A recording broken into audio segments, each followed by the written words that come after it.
Hey everyone, I'm going to show you how to change Reddit username. So to start, open Reddit and sign into your account. Next, click your profile in the top right corner. Next, go to the bottom and select Settings. Next, at the top, select Profile. Now under Profile, go to General, and under General, go to Display Name.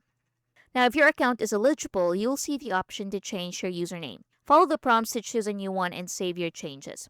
Keep in mind that you can only do this once. If you created your Reddit account using an email address, or if your username has already been finalized, you won't be able to change it. In that case, your only option is to create a new Reddit account with the username you want, if it's still available. Although you can change your username, you can update your display name.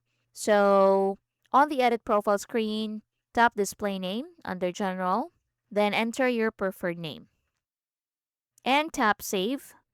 So your display name will be updated, but your Reddit username will remain the same. And that's all there is to it. I hope this video helped. If it did, don't forget to like this video, leave a comment below, and subscribe for more helpful tutorials. Thanks for watching. Please like and subscribe.